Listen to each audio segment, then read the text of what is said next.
Hello, everybody. Welcome to another episode of the Thriving Adoptees podcast. And we have a lovely, fantastic lady for you today. She is going to be a great guest. We've had a conversation just now, and we had a conversation a few weeks back. You're in for a real treat. Hilary, welcome to the show. Welcome to Thriving Adoptees. Thanks for coming on and making time. Thank you very much. Could you introduce yourself to the listeners, please? Sure. My name's Hilary Merryfield. I'm a clinical social worker here in Missouri and Kansas in the United States. I founded an adoption agency. It's a not-for-profit 501c3 in Missouri and Kansas. Started in March of 1986. Just completed my 1,085th adoption. Fantastic. It's wonderful. It's wonderful. I primarily have worked with couples who have had fertility issues and have adopted after completing their treatments. Most of my adoptions are with voluntary placements with their birth parents, made an adoption plan for their babies due to a million different factors going on in the world, placing a child's needs before their own desires. And as a clinical social worker, I have a thriving private practice of counseling with many people who have been touched by adoption. Yeah.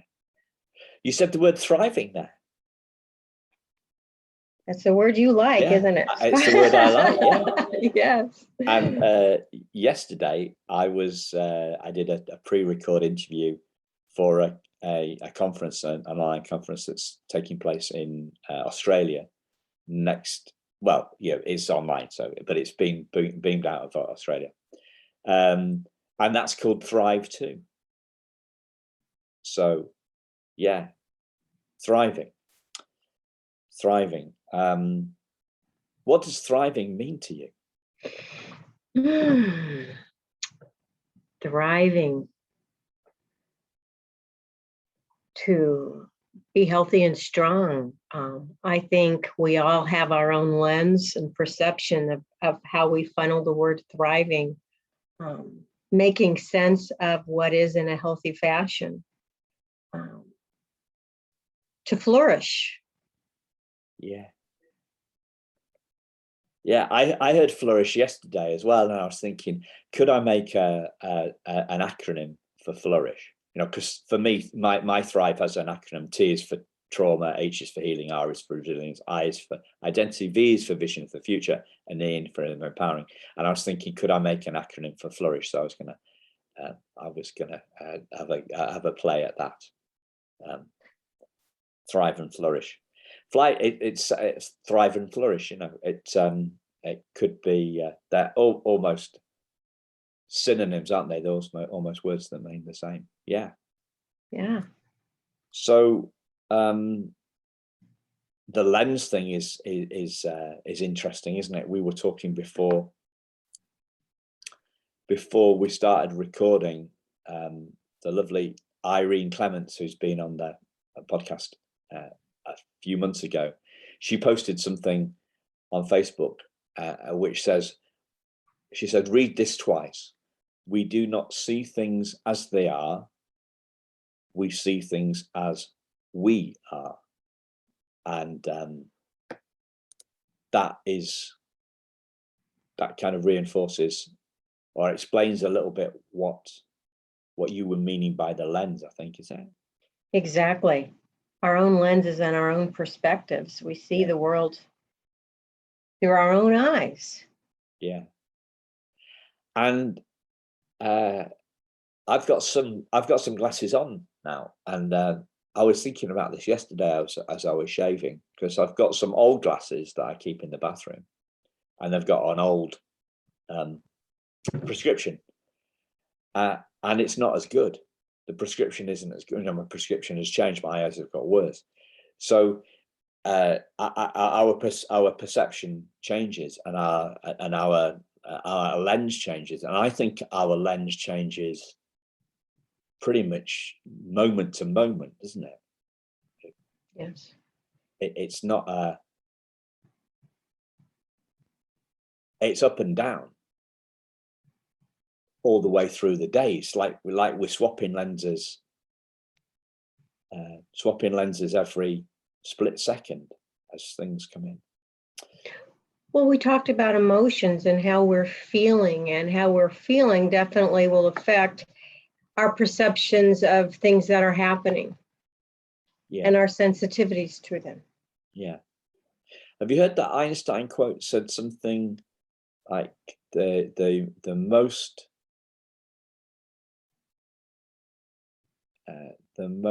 telling, now I can't remember the quote. The most important question we'll ever ask ourselves is whether we see the world as a friendly or unfriendly place. And there's real depth to that. That's depth to that. Mm-hmm. And I'm talking overall here, because sometimes the world looks unfriendly to me. Mm-hmm. And sometimes it looks friendly. It changes moment to moment. So when we were talking last time about what we were going to talk about, you came up with this theme as grief and loss for the triad. And we also talked before about before we started recording about some people preferring the word constellation rather than triad. So why did you pick that? Why did you pick that topic? It speaks to my heart. I love working with many, many people who have been touched by adoption. And prior to starting Adoption Option, I was an oncology and hospice social worker. And my graduate thesis 100 years ago was interventive strategies on helping the bereaved. So it's always been a topic that's been interesting, or pulling me towards it. When I started working with adoption and working with these clients, it occurred to me that many of them have that grief and loss theme in the words that they're using and their lives. And it touches them in different ways. And they learn and grow from their experience. And to use your word, thrive, they thrive in different ways. But there can be some underlying themes for many of them. Certainly, I'm not going to say everyone. We all experience our world differently. But I've seen that theme with so many of my clients.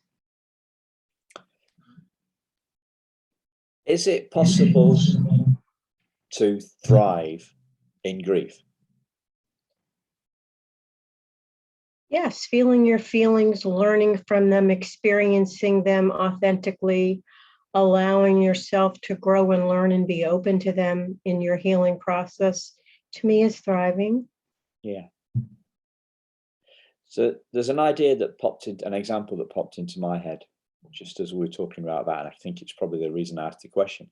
So my father died coming up 4.5 years ago, and he, you mentioned that you worked in oncology, so he died of cancer, and he had a fairly late diagnosis, so he didn't live.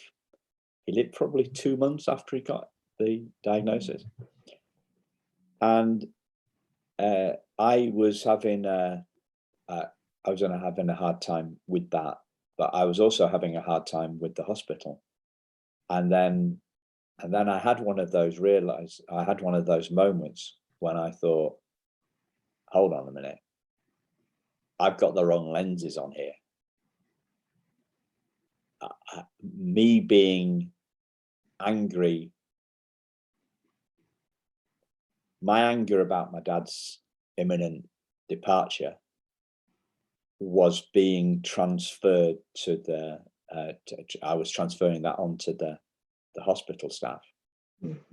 And that was making me feel worse. And I remember seeing that. I remember the moment that I saw that, I could actually let that go. To a certain extent, I was still somewhat irritated by the communication within the hospital, but I was no longer angry about it. I was no longer. It was a lot lower, and so. And I remember, I had to do the. Do I have to do it? I don't. I did the eulogy for him, and I felt I was thriving in that, in that grief, because otherwise I don't think I would have been able to do the eulogy. What a gift to yourself and your father's memory that someone who loved him so much was able to speak your truth about him in such a trying and sad time. Yeah, I remember his incredible strength. He had, when he realized he was not long for this world, his view of the world, his nature, he'd been awkward in some respects, and that kind of dissolved, when he saw what was important. So that's, you said that you were that grief speaks to your heart. What would you like to share in terms of helping any listeners that are going through? Not to judge themselves. We are so full of self-judgment and shame and what I call that monkey chatter in our brains. And if we can be easy with ourselves and hold ourselves in the same way we would hold a best friend or a loved one. And like we tell them, it's okay to feel your feelings. We need to give ourselves the space and the compassion to hold it as the same for ourselves, to feel our feelings. And I had a young client yesterday I was working with who made an adoption plan for her baby boy 5 months ago and had never had anyone in her family die, hadn't had a major loss prior to this. And we talked about grief and just simple things that are part of the grief process, forgetfulness, numbness. She walks into a room and when we forget, what did I come in here to get? Or what am I looking for? That normal stuff. This poor young woman actually thought she was losing her mind. And just to help reassure her and explain to her some of these normal feelings and reactions, empowered her to educate herself and to feel okay. Yeah. It's interesting what you said, Dan, about forgetfulness, and clearly that is I hadn't seen that as actually I don't know whether you call it a symptom or a side effect or the numbness. The numbness, denial, numbness. There's so many different stages and so many people call it different things, but it's kind of like you're in a fog. Some people will say you feel like you have a brown paper sack over it where you can kind of see through, but you're just not really present. You're on low gear. Yeah. So what helps people process? What helps people process that? I think everyone is different, and I don't think there is a definite time frame. I think there's similarities in grief, but we all do it differently. And I think taking the pressure of the woulda, shoulda, couldas, taking that away can help us to feel loved and understood, and compassion from others and self can help us. I know when I'm working with people who are adopted, the adopted person, depending on how they're processing it, they may be grieving, who could I have been? Who would I have been? What would my place have been in my family of origin? What would have been different? What was taken away? What was my name? Whose face do I have? Why do I feel this way? When I'm working with clients who are adoptive parents who have been through fertility issues prior to adopting, when I work with them long prior to adopting, when they're going through the fertility issues of grieving the loss of the child, pardon me, they had always expected to create, the one with his IQ and her eyes, or vice versa, her IQ and his hair, or whatever, those, cute little things couples talk about when they're dating and daydreaming, and to grieve the loss of that fantasy child. So that is adoption and not adoption, because they are not ready for me when it's second choice. No. It may, or second best, I should say. Second best is never second choice, ever. In a perfect world, everyone could give their children what they need and deserve in a beautiful, loving way, right? In a perfect world, we could conceive and have healthy children. In a perfect world, everyone would have everything they need.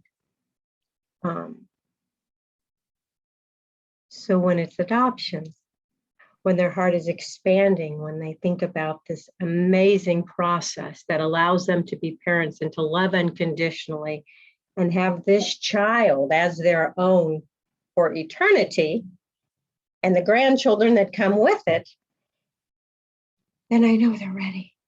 Yeah. Wow. There's magic there. You used the word compassion, and I did 1 year's Latin. I did okay on it, actually, but I had to make the choice between Latin and German, and ended up saying German. And in 1986, when you were founding Adoption Option, I was in Germany for 3 months working in a coffee factory, so sweeping the floors. I don't know why I said that, but yeah, Latin, yeah, compassion is something like I think like com is from the Latin for with, and then passion is love. And when you were talking about the distinct, when you're making the distinction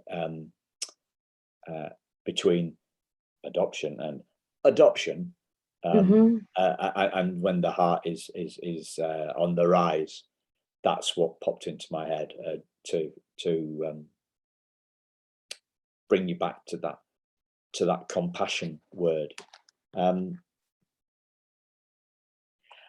the other thing, I understanding this from an adoptive parents' perspective, I saw, when we talk about grief, I saw some of the words that you were using. I saw it perhaps a little bit more,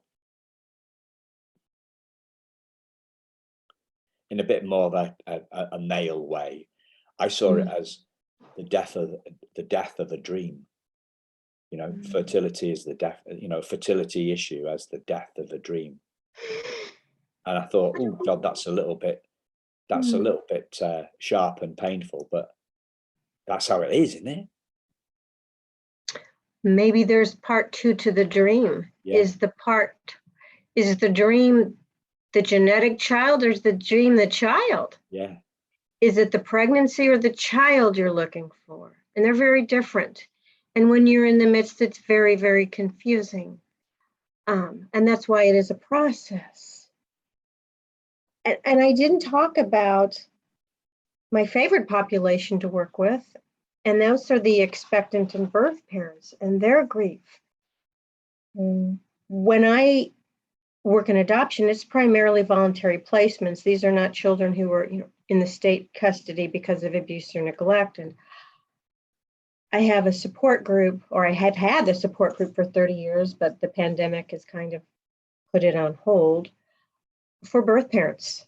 And I have to tell you, I have learned so much about compassion when you talk about compassion and love and inner strength from these amazing people who have the strength to be able to love their child enough to, for whatever reason, come to the conclusion that they need to put their child's needs before their own desires. That's huge. And when I find these people, birth mothers and birth fathers, we use that term after the adoption. We use the term expecting or expectant parents during the pregnancy. So forgive me if I'm using the wrong word for people, but that's how I'm using them.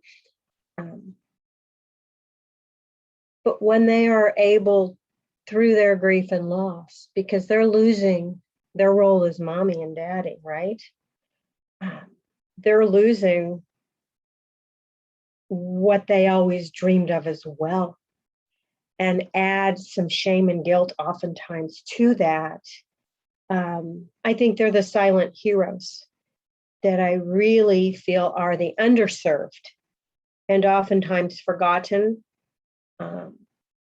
When you're at a party and you're talking, and sometimes it comes out about adoption, and you'll share your story, or your parents will share their happy story. I dare say there are probably some birth parents at the party, and they're not sharing their story.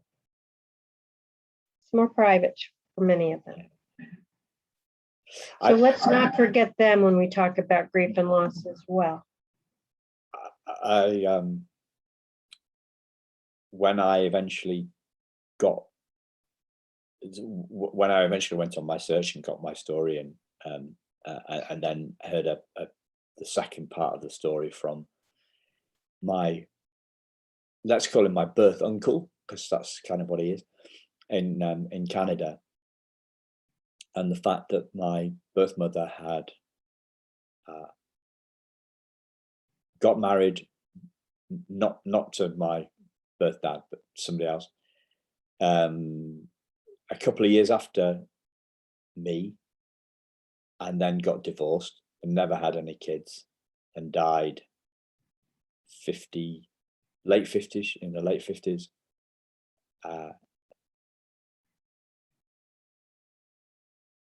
Just the way he explained that in a letter to me,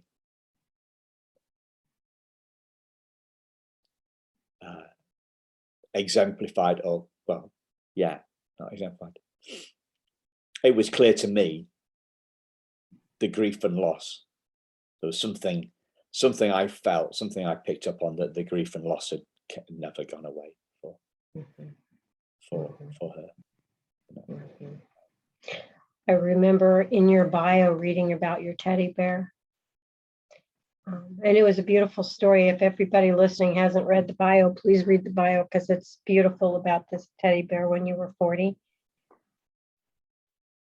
I felt a lot of compassion for your birth mother, because I can imagine, after working with so many birth mothers that I've worked with and continue to work with, and hearing their stories of trying to find the perfect gift for their baby, and wishing they could be there when their baby played with that teddy bear. Wow.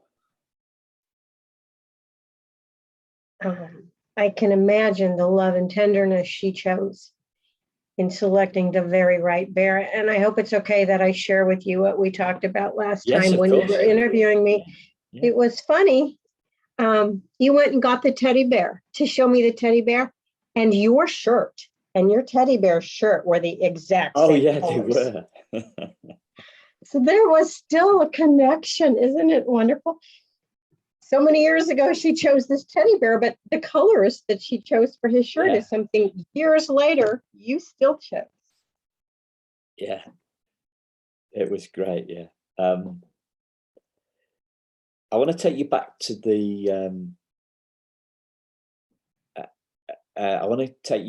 the something that I think that will really help the listeners. And I'm asking also from my own perspective on this.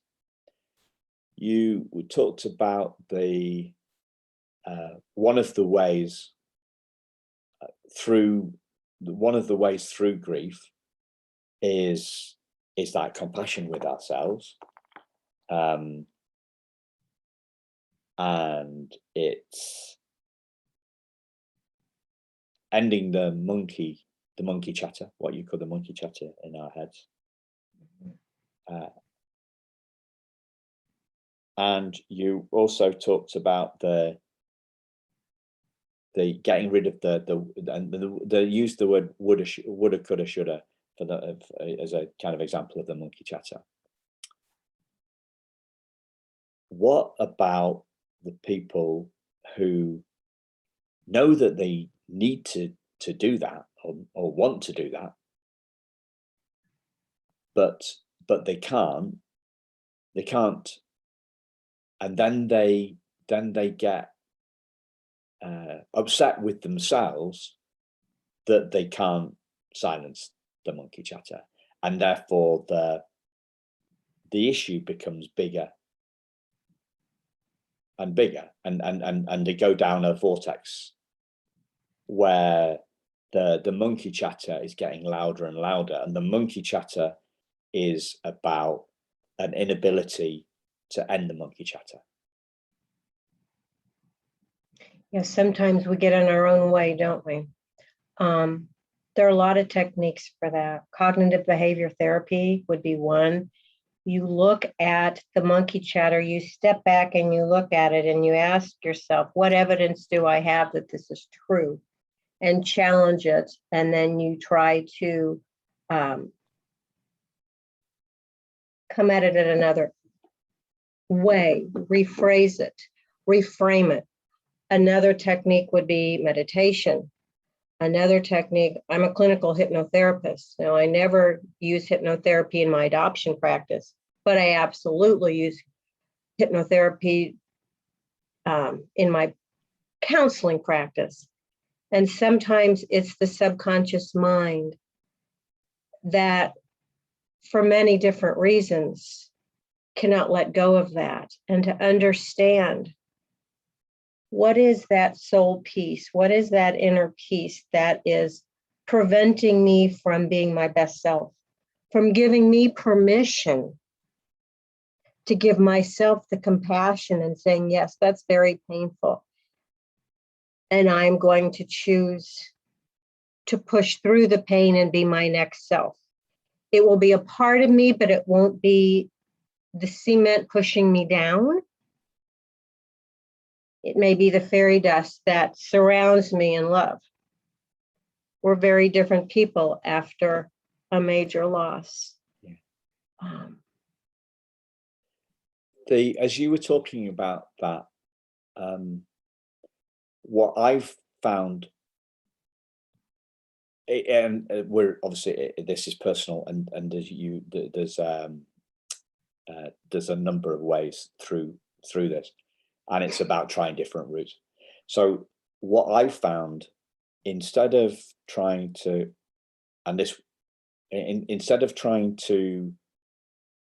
silence the monkey chatter, I've actually find it easier to ignore it. So, or listen to it and reframe it. Listen to it and reframe it. And I think what I'm getting at here is that, for the listeners, is try different things and find out what works for you. And the other thing that, so you can look at reframing, you can look at ignoring it, you can look at CBT as a way through that, and see whether that works. And the other thing is, the other thing that popped into my head, and I'm not a fan, but I do know people who are, is the Byron Katie stuff. What's it called? Do the Work. She's got a book called Do the Work, and that's about, is that where the Is It True stuff comes from? It sounds kind of familiar. So that's another option that people can look at. And going to a support group, or going for counseling, or talking to loved ones, or being in nature. What brings you peace? Being in a hammock, reading books of poetry, art therapy, music therapy. It's just not one size fits all. Yeah. Journaling. Journaling. Sometimes we need to have a tradition, plant a tree, write a letter if there's some anger, and when you're ready, burn it and let it go to the universe. That's Gestalt. Just whatever works for the individual. Yeah. But don't give up on just because one way doesn't work for you, try another way. I think for me, the key to all this is, and I can say it in one sentence, but the profundity may be lost, and that is the key thing for me is separating me and the voice in my head. The voice in our head is not us. We are the one that hears it. Exactly. Step back and look at it, and oftentimes when you realize, I always land on my feet. Or things are hard for me, but I always end up okay. The world is out to support me. Things are tough now, but I always make it through the storm. And remind yourself of those things. That can give you the hope and the open window. So the religious one I've heard on this, or kind of sounds a religious, and I'm not a religious guy. I'm more of a is that this too shall pass. There you go. Right.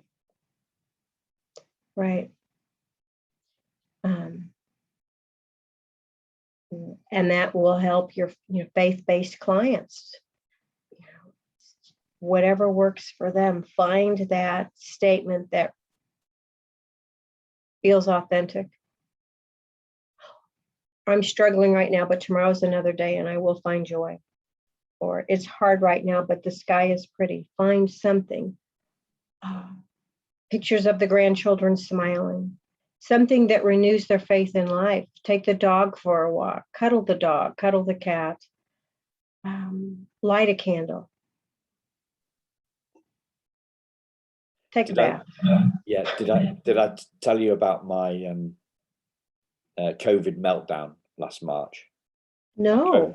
My COVID meltdown last March.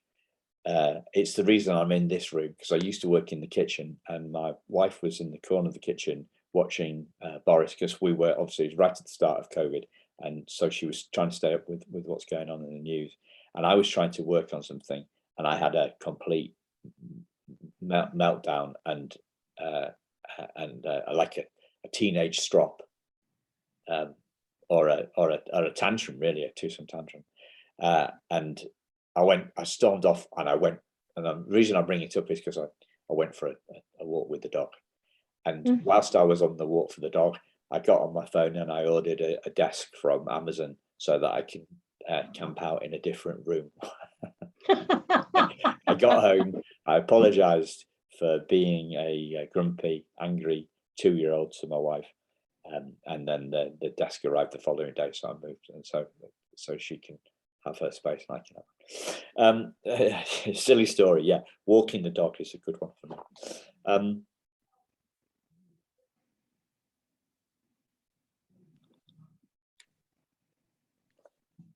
What else have you learned about grief and loss in relation to, not to COVID tantrums by some weirdo like me, but in terms of the adoption triad? What else would you like to share with the listeners about this? That adoption is beautiful. It's a way to build families, permanent families, loving, healthy families. That with loving, healthy, happy families, sometimes with open adoption, it's another branch on the tree, bigger tribe. James Gritter has a quote. He's written books on open adoption, and my birth mothers in my support group came up with shirts to wear for our open adoption picnic. And on the back, the quote is, we should not ask, who does this child belong to, but who belongs to this child? And I think that's beautiful because it's about the adopted person. That's the person who is in the center of this. And it's what everybody, through their love and commitment and care and compassion for this child, this adult, this person, to have a happy, thriving life, together made some tough decisions. And grief was a result, part of these decisions. But ultimately, all did the best. They all did the best they could for happy lives for everyone, for more opportunities for everyone. From tough decisions, there's a lot of healing and growth and love and wholeness and wholeness. Sometimes when we put our puzzle pieces together, I've had a lot of adopted persons tell me, I just feel like there's some puzzle pieces that I don't have in place, or I don't know where they fit, or they're rough when they should be smooth. And it would be lovely if we could all put together a perfect puzzle. But sometimes when our puzzles feel a little different than we think they should, doesn't mean our neighbor's puzzles isn't the exact way. But it's our thoughts and feelings about our own puzzle. But when we can accept and receive our puzzles as they are, and love ourselves and our lives for what it is,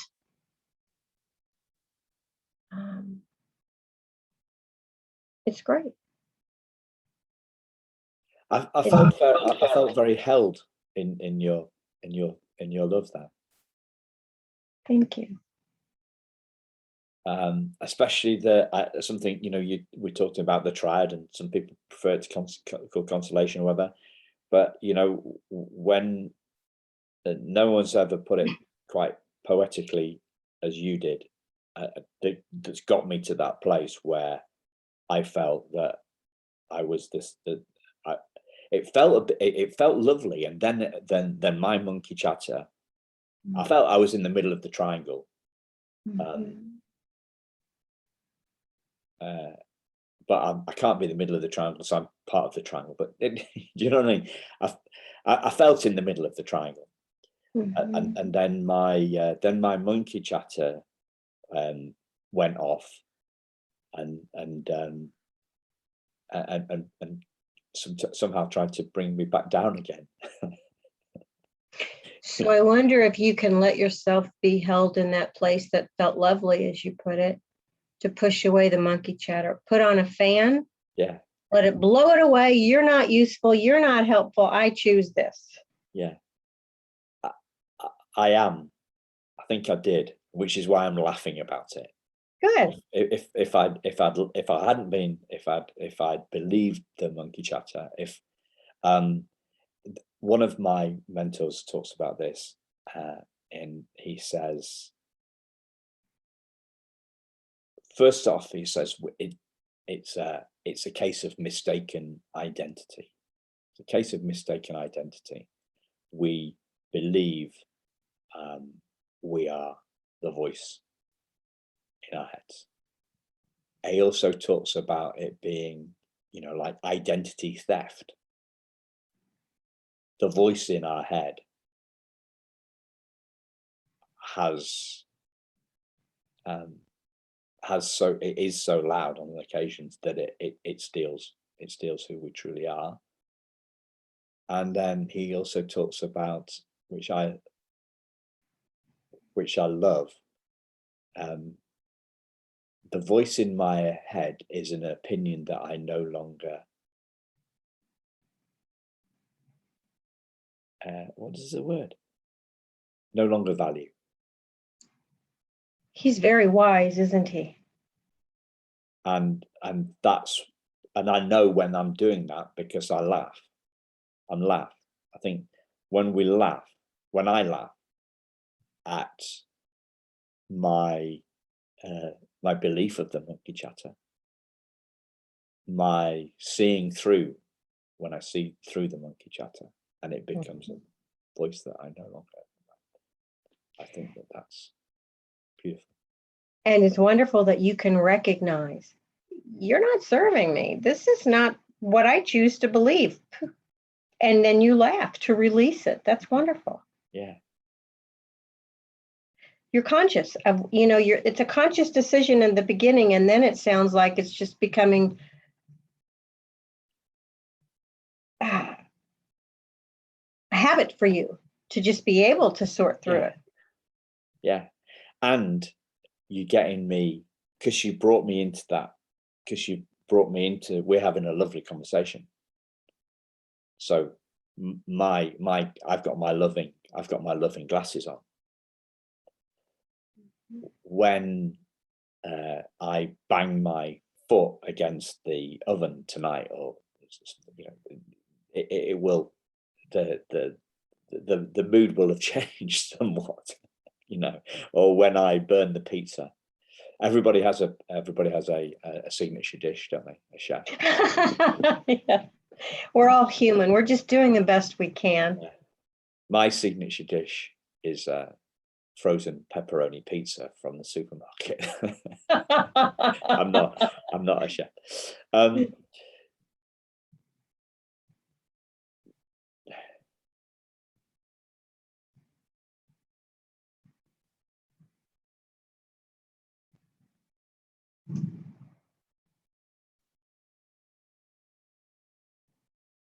What's the biggest learning that you've had about grief and loss? It's a process. And it's kind of like waves. It comes and goes. It ebbs and flows. To recognize it, to get its message, and to not allow it to suppress you.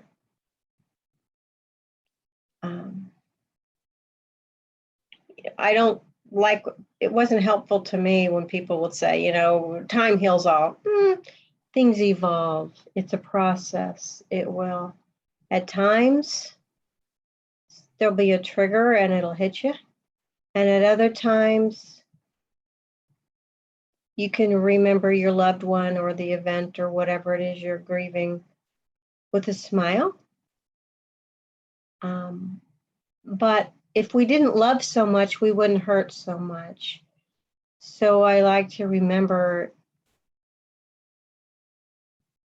that we're loving at our core. And we have been loved and we are being loved. Yeah. I was going to mention that Elizabeth Kubler-Ross curve earlier on, which people might like to check out. Elizabeth Kubler-Ross, Kubler-Ross.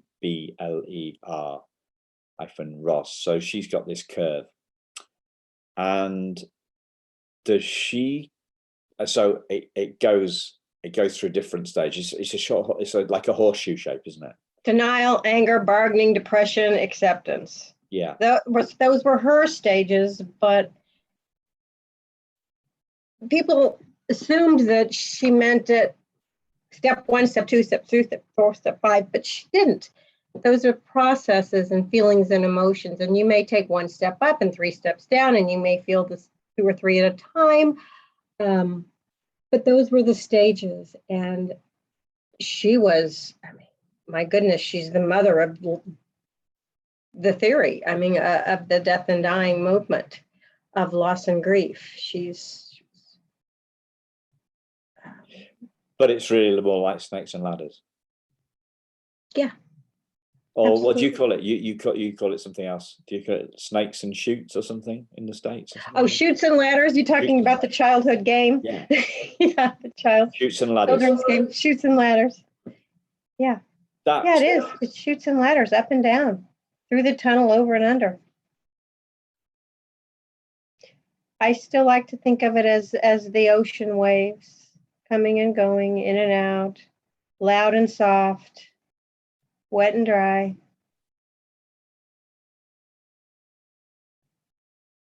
Because if we look at that Kubler-Ross curve and we think that it's going to be a linear process, and it isn't, Mm-hmm. then we're going to start thinking there's something wrong with us. Oh, I heard something on a call that I was on a coach, a training course that I'm on at the moment, and it's a group course with videos and different things, and there's call-ins as well, and the coach lady was trying to persuade the client that everything was okay and everybody was okay, and this client was determined that she wasn't, and the coach handled it lovingly, really lovingly. But when we see one of these models and we don't think that it applies to us, I think we can start to think we're going a bit bonkers, can't we? Mm-hmm. And I guess that's part of one of the things about your support group and support groups in general. Well, not all support groups, actually. I'm going to share something about that I've seen. That came to my mind when you mentioned was something you mentioned 10 minutes ago. We get to see that our thoughts, well, our reaction, whatever, we get to see that how we are, other people feel the same as us, and we get to see that in like adoption. What do people say? We're having a normal reaction to an abnormal occurrence. And that's the power of hearing other people expressing the same emotions about the same or similar events. And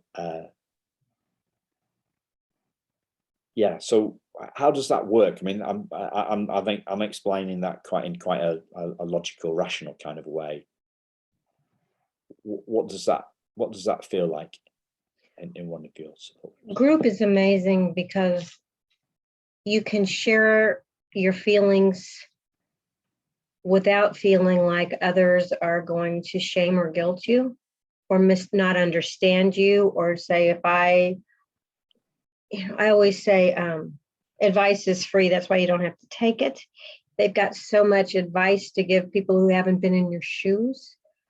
But when you're in a group with people who have had similar experiences, and some of them dealt with it differently than you, but we support each other without judgment.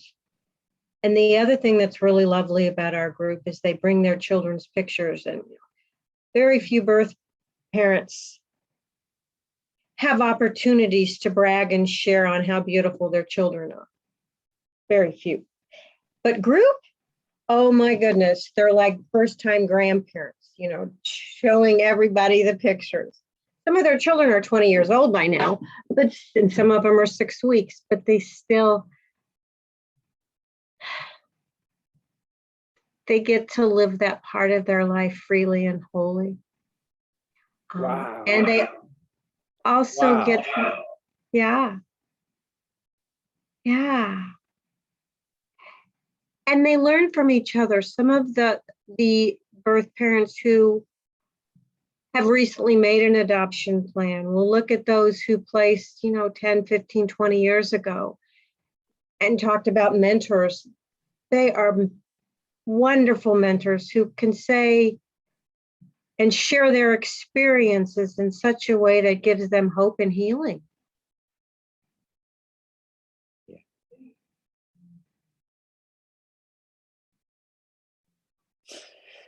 That feels like a good place to bring it in, actually. Hope and healing, grief and loss to hope and healing.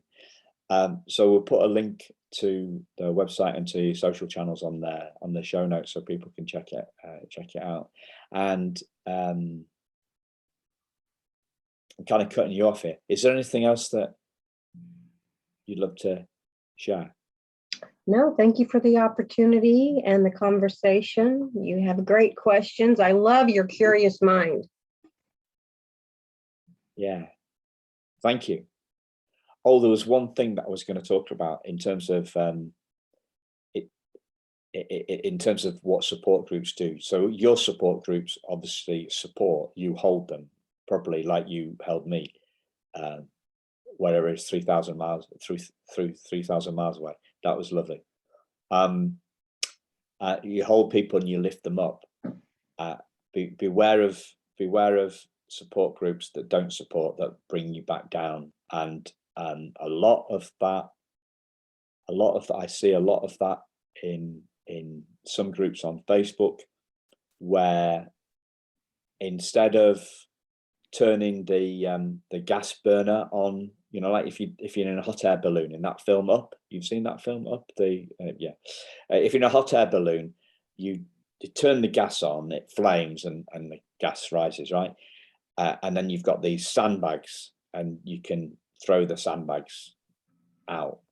I see a lot of people in those supposedly adoption support groups lobbing sandbags in to people's baskets to stop them rising. And one of the ways that they do that is by taking them further into the darkness rather than showing them the light, you know. And so people come on and say, I've got this problem. Is you know, has anybody else got this problem? And it's the empathy becomes stuff that holds them down, and it kind of it validates them. And validation is the wrong word, but it takes them further into the trauma. Have you seen anything like this? I stay away from those Facebook groups. I do mine in person. No, because I agree with you. If there's a hidden agenda, or if there's someone who is suffering so badly that they're pulling others down, my thoughts or instincts would be they need some individual help. Yeah. So I sometimes touch on this subject on the podcast just as a word of warning, just to be careful. If it doesn't support you, if it doesn't bring you growth and hope and healing and understanding and compassion, my advice is it's not a good place for you to be. I think that's stunningly simple advice, and we should heed that. Thank you very much. Thank you, Simon. You take care. An absolute delight. I did have some hypnotherapy about 20 years ago, but you've just been holding a fantastic space, and I'm sure that came across to the listeners. Thank you very, very much. Yeah, you've got a real gift. Thank you. See you all soon, listeners. All the best to you. Check out Hilary's website. Thanks a lot, Hilary. Thank you.